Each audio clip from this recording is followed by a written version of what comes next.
Hey guys, Kingpin here. Welcome to our new zoo. It doesn't have a name quite yet. Matter of fact, I was going to ask you guys to help me out with that in the comments, but I will tell you a little bit about it. This zoo is going to have three major themes. The first one, aquatic animals are going to be at the center. The second one, it's going to be eco-friendly. And the third one, it's going to be a more modern zoo than our last. The first thing we need to do is throw down a temporary trade center. This isn't going to stay here for long, it's just so we can actually access the animal market, because we have a few animals left over from the Center of Primate Conservation. Today, at the time of recording this, the Aquatic Pack and Twilight Pack were released on console. I'll list the animals on screen now, but the Aquatic Pack in particular is going to come in real handy for this zoo. There's 3 or 4 animals in that pack specifically that I know for a fact that I want to add to this zoo. I'll circle them on screen now. We also haven't had a dedicated North America section in one of our zoos yet, and the New World textures in this game really do look modern and fit with the North America aesthetic, so I'm thinking we're going to go aquatic animals primarily and North America.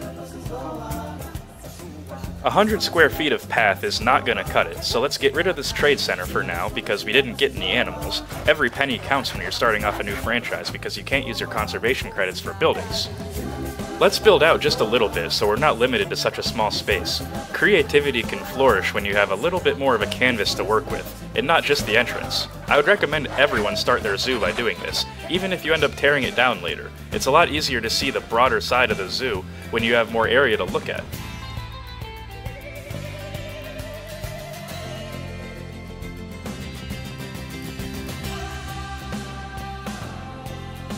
Okay, I'm really happy with how this turned out. We kind of have a 3-prong approach. We have something we can go on the right, something where we can go on the left, and something straight up the middle. I left this giant area right in the center open, just in case we want to have a fountain there or something to really catch a viewer's eye. Over here there's likely going to be some shops, maybe some gift shops and drink stations, maybe some food. I'm thinking out left we can have North America, up center is going to be the main bulk of the zoo, and out here, well, that's going to be a surprise. Let's get to that.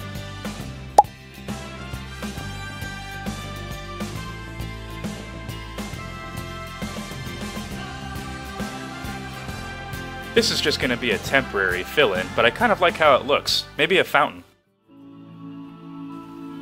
This exhibit didn't turn out as big as the rainforest from our last zoo, but it's a lot more ambitious. I was trying things that I didn't even know were possible in the game at first, and I didn't use any tutorials on this.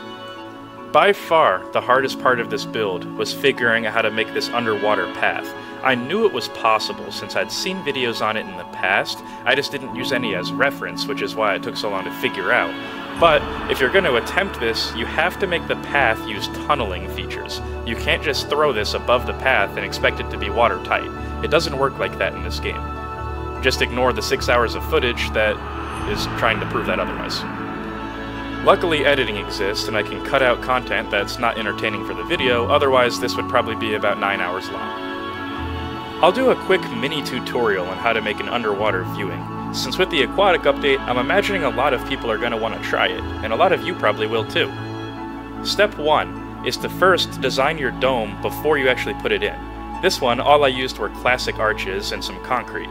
Really easy, it's just 2 pieces repeated over and over. I can even make a blueprint for it if you guys want. I'll upload it to the workshop, just of this. But step 1, definitely either get a blueprint of it or make your own dome before you put it in the exhibit. Now step 2 is a little bit more complicated. You need to figure out exactly the path your path is going to be placed in before you put the path down.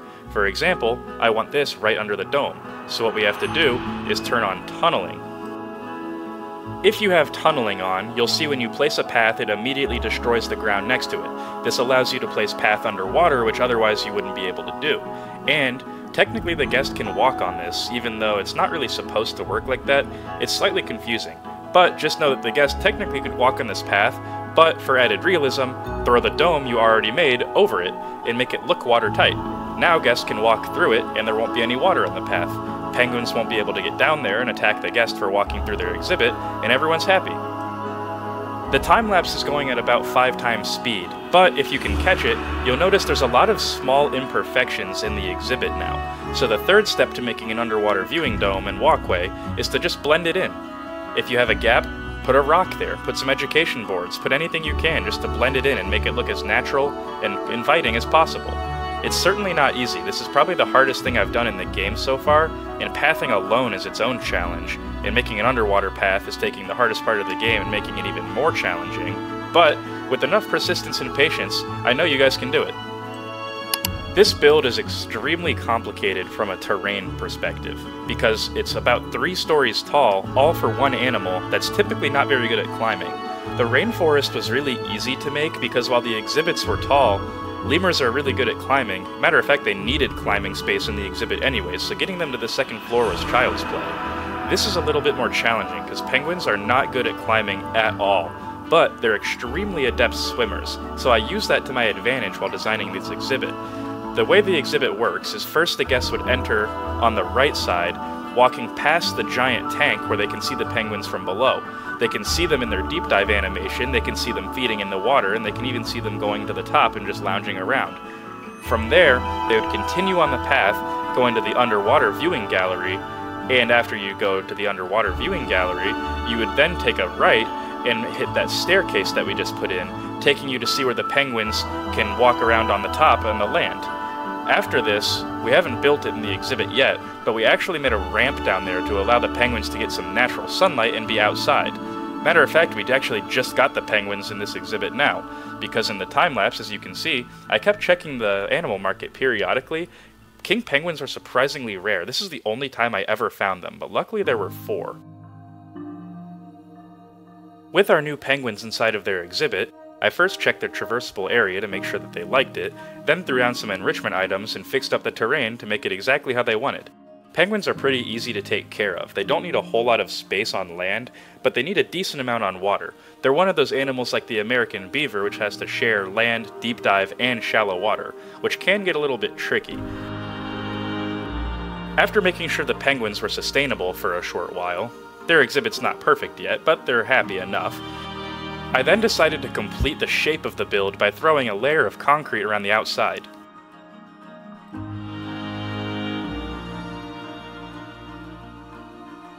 Problems with the exhibit started to come to light when I realized that the penguins were kind of limited on space despite there only being 2 males up there.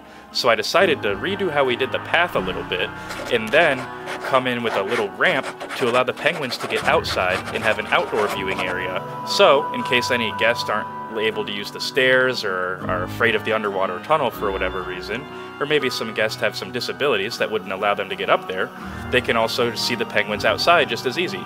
Now, the outside viewing is just as big as the inside, so everybody wins. The penguins have more area, and everybody gets to enjoy the wonderful exhibit that we're making. Obviously, you don't have to do this, but I like to make my zoos as realistic as possible, and all of the zoos I've been to have a lot of accessible areas for people that aren't as fortunate as the ones that can access everything.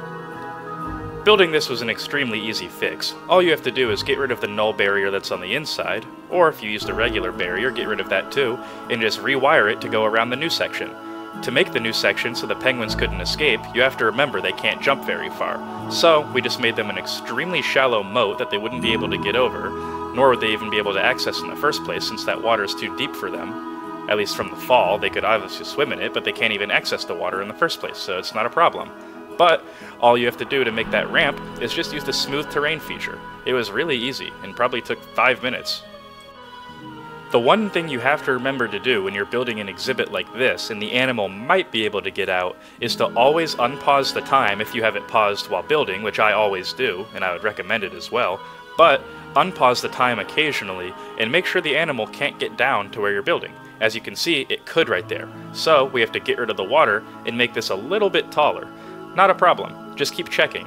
It would be a problem if you had an animal more dangerous than a penguin out there and you didn't check and it escaped, and your zoo's rating would take... Let's just say it wouldn't be good, especially if an animal like a tiger or a grizzly bear escaped. Obviously, people are the most excited for penguins and seals and the common wombat and all of the animals that come in these DLCs, but the thing that I was personally most excited for were these faux rocks. Actually, that's a lie. It was probably the penguins, but faux rocks come second. The reason that they're so cool is because you can change the color of them, and they look extremely realistic. There's also a few really cool shapes like this arch, and there's even one that's small enough for little animals like penguins to get through. But they make architecture extremely easy, as you'll see in this segment. It's really simple to just make kind of a island of these rocks. They can make barriers, they can make really convincing landscapes, especially around here where the penguins can't jump over them. The guests can get extremely close to them, even closer than the penguins would be able to get just on the land, because as you can see, the rocks almost extend the grass a little bit more, but they still can't jump off of it. If you want to make a layering system like this, always start from the bottom up. It may seem a little counterproductive, but if you start from the bottom up and then work from the bottom down, you can completely layer it to make sure that the penguins will be able to jump on them exactly how you want and nowhere else, because you don't want the penguins to be able to get down from here. Remember, always check if the traversable area still works, but think about how a fish's scales work. They're always bending down. It's the same concept as a house's shingles. Whenever you're building in a game like this, especially with rocks in Planet Zoo, try to build it like that. There's a reason people in real life do it. The goal here was to be able to build this path all the way up to the top where their door is, to have only a little bit of sand peering out. I think the gray effect looks really nice, and it contrasts with the white of the building. The white of the building will eventually become more vibrant when we put another trim on it, but for now it looks really good as it is. Also on the inside, these rocks look really nice too, because we're changing the color to white to represent more snow, since it's going to be much colder inside than it is outside. This zoo is in America, I haven't mentioned that yet, so in the Midwest in America it probably gets up to about 80 degrees in the summer on average. But the penguins don't like that. They're the first animal that we've dealt with that's really fussy about their temperature. They have to be 69 degrees or cooler. We're going to use the exact same concept we used outside, but in here now. Really easy. All we're going to do is take some of the rocks, color them to white and gray to have a mixture. Some of the rocks will be snowy, some won't, but we're going to layer them into the water so the penguins have an easy access point. We have to make sure not to cover up the path they can take to get outside, because as it is, penguins can't climb very much, and even if we're a little bit careless placing these rocks, they won't be able to get out there, and it'll cut their traversable area in half and won't make them happy at all. You have to be careful when placing rocks like this, otherwise the animals aren't going to be happy with you.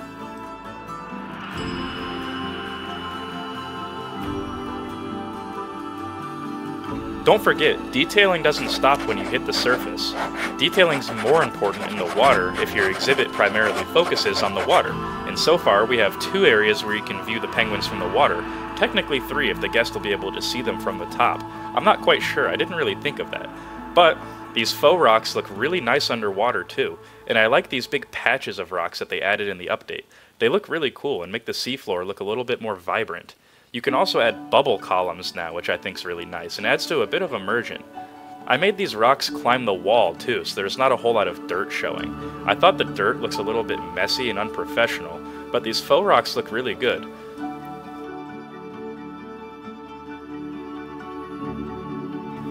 This cuts into the penguins' traversable area for shallow water a little bit, but it makes it a lot easier for the penguins to get out of the water if you have some rocks going into the water. You have to have a few layers for this since the penguins aren't the best jumpers, but if you keep checking their traversable area, you'll notice that the penguins should be able to get out, and if they can't, just fix it. For example, right now, we couldn't actually have the penguins get to the bottom. As you can see, that rock was placed far too high for them. Now they can get back out, but there's something we're going to have to do about that. Since we want the rocky effect to remain,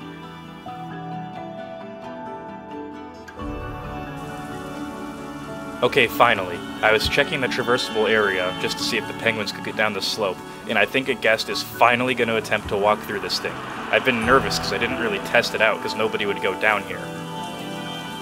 We might have to lower this thing, it's a little bit tall, but it looks like the guest can get through with no problems. Come on, just get to the end. I don't want him to turn around. This would be incredible if he can get all the way through. And it looks like he can, as long as he doesn't turn around. You're not educated and you're hungry, I don't care, just keep walking. Almost there. Alright, the exhibit's about done so far, at least for the functional part. The details aren't even close, we haven't even started. But their penguin social group is actually getting surprisingly big. So far we have 3 of them in here, and we're about to get a 4th, which is a female, so eventually they'll be able to breed and start their actual family. I haven't actually seen their animations a whole lot yet. I've been on pause pretty much the entire time so far while building this thing, It took a really long time to build this. I mean, it's a pretty big exhibit. The underwater section took a few hours alone. Look at the run. That's awesome. I'm surprised they chose king penguins to add first instead of the African ones or even the emperor penguins. King penguins just don't seem that iconic to me, but I'm really glad they added them. They live in Antarctica.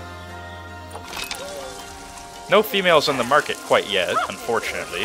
We're gonna have to keep checking periodically because we have to get a family going, otherwise the guests aren't gonna be happy, because these penguins don't come to the marketplace very often at all. And every animal we can breed saves us money, which at the start of the game is going to be key. As of right now, this thing has cost us about 30,000 to build so far, and we have 11,000 left. That's a problem when each penguin costs close to 1,000 on its own. I'm not saying I'm not happy with this build. Overall, I actually really like it, and it looks like the zoo is not turning a profit, but we're not losing money. It's hard to tell. We're not eating through money, which is good. I'd say we're pretty stable right now. But the penguins really seem happy here. This exhibit is massive for them. I'd say we can probably have 15 of them in here, maybe 20. We'll just need to get them a little bit more water at the bottom, shallow water, that's not a problem. But it looks like they can get down here successfully too. Using that penguin that climbed down as inspiration, I decided to completely finish the bottom of this exhibit first. Working from the outside in is often a really good strategy in Planet Zoo, because it makes the job a lot easier. If you were to jump around different areas, nothing would end up getting finished. But if you can completely finish one section of a build, and then come back in a few days, or a few hours, or even a few minutes like me recording this video, then you can finish another section of the build and feel much more accomplished. I really like how this one turned out, since we were able to use some of the researching things from the aquatic pack that our mechanics have been trying to unlock for us this entire time-lapse. If you guys are enjoying the video, don't forget to like and subscribe. This new zoo is going to be bigger and bolder than our last one. Not that the last one was bad, you guys seem to really enjoy that one. But, if you did, I promise this one's going to be a lot better in the long run.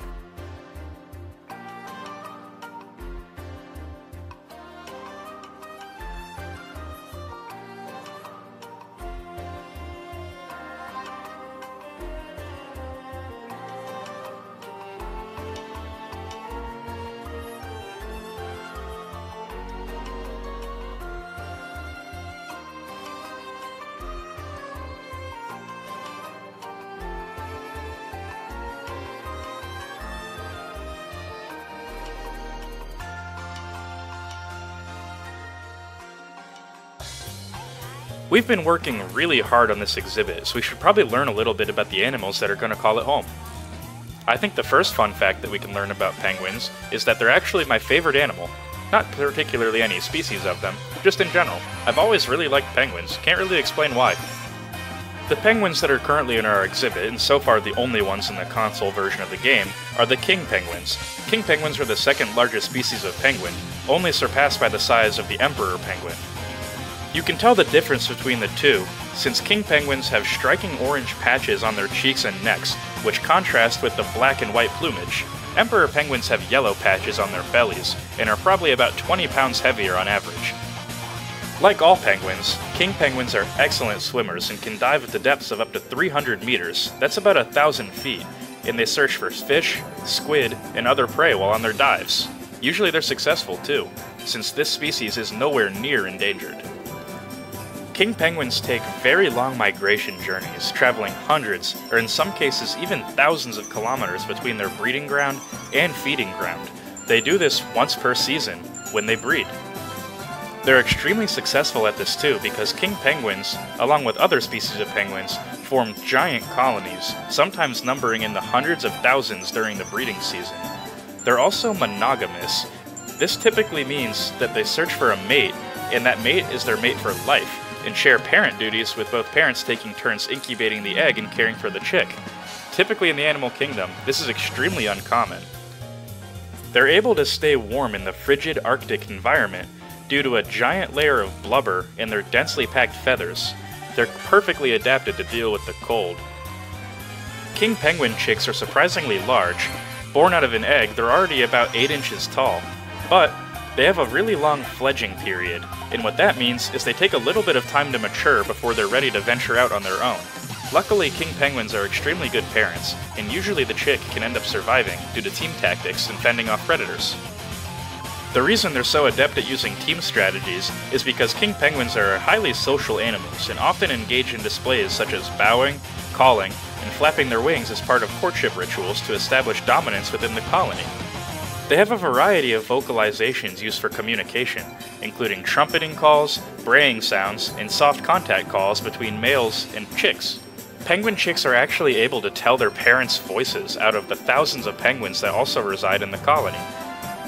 Unlike some other penguin species, king penguins do not build nests. Instead, they incubate a single egg on top of their feet under a flap of abdominal skin called a brood pouch, similar to how marsupials can do it, but the chick can't actually go inside of the pouch. It's more sort of like a hoodie for them to wear. Once they're old enough to venture out to the sea on their own, usually after about a year to a year and a half, they can use their wings to propel themselves through the water, reaching speeds of up to 12 kilometers per hour, or about 7.5 miles per hour while swimming. This doesn't seem very fast, but for swimming, this is pretty quick. It's nothing lightning fast, but penguins can definitely move around better than most animals in the water. Due to all the swimming, penguins have to undergo an annual molt process, during which they shed and replace their old feathers. This process takes several weeks and leaves them temporarily unable to swim and hunt for food, so they have to fast for a while. But before that, they're going to have to overstock on food. Sort of like how a bear eats a lot of food before it hibernates, because penguins know they won't be able to hunt for a few weeks. King penguins have relatively long lifespans among birds, with some individuals living for up to 20 years or more in the wild, and even longer in captivity. These amazing birds have evolved a range of adaptations that thrive in one of the harshest environments on Earth, making them both fascinating and resilient creatures. There's not too many other animals that can survive even a day where they live. Penguins aren't the only animal that I want to add in this zoo, and as you guys chose in a community poll, you guys want to see one zoo per content update. I don't know when the next content update of Planet Zoo is going to be for the console edition. I'm not quite sure if we've heard it yet, but I personally haven't, so if you guys do know, let me know in the comments below. But as of right now, this is going to be our zoo for the foreseeable future, so I'd like to ask, what animals do you want to see in the zoo? Personally for me, this zoo being aquatic themed, I want to use a lot of the new animals. The one I'm not too eager to use is the dwarf caiman, seeing as that we've had 2 episodes of caimans already, only in 23 episodes total. That's a lot of caimans for now, so they're a little bit low on the list. Plus a reptile house wouldn't necessarily fit in this zoo at all. So personally for me, I'm thinking that we need to have the gray seal in here for sure. That's a lock. It's coming soon, probably in the next episode, honestly. I also want to do California sea lions again, as kind of an anniversary episode. That's the first animal we ever did in the series, so why not give them an update? Also the most popular video on the channel by far. Also, I'm gonna add the giant river otter in here too. Really cute. It'll give a good tropical animal as a mix-up. We're also gonna be doing a lot of North American animals, and a lot of them are aquatic already. I definitely want beavers, moose, timber wolves, and a bear species. Not quite sure which. I also think an Arctic fox would be good in this zoo somewhere. But, if I didn't say an animal you guys would want to see, let me know in the comments below. We can also go back to the Center of Primate Conservation if you guys really want to see that. That zoo's definitely not done. We still have to add chimps, bonobos, and I kind of wanted to do a red panda, although I don't think that would fit anywhere. Maybe here though. If you guys want to see that, let me know. Speaking of the Primate Center of Conservation, overall I would say I was extremely happy with how it turned out, but there were a few things I would do differently if I could go back. For one, I kind of just winged where the exhibits would go, and building the rainforest first, in hindsight, was probably a mistake. I don't want to start off with a building that large this time. And you might say, well, Kingpin, look at this build you're building now. This thing's huge. It's probably about 1/3 of the size of the rainforest. Yes, you're right, but this houses one species of an animal we're going to have a lot of. The rainforest had 15 exhibit animals, 3 species of lemurs all in separate exhibits, and mandrills. Overall, I'm extremely happy with how the build turned out, but building it first got a little bit annoying having to deal with so many requests at a time. But for this zoo, I definitely want to keep things smaller at first, get a staff of fully trained employees, and then start building other exhibits. We're probably going to build this, maybe the Arctic fox or the gray seal next, and then work on animals that are a little bit difficult to take care of after that. Check out how it turned out. So far it's still pretty bare bones and not too detailed. We're going to add that in later. It's going to be a jump cut too. This recording is getting extremely long as it is, but so far I'm really happy with the base structure of this. But it can always get better.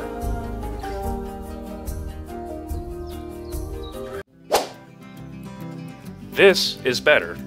It took a really, really long time, but welcome to Penguin Cove. I'm really happy with how this turned out. I mean, just look at it. We have a lot of penguins in here already too. Matter of fact, this one's about to give birth any second now. It said March, it's March.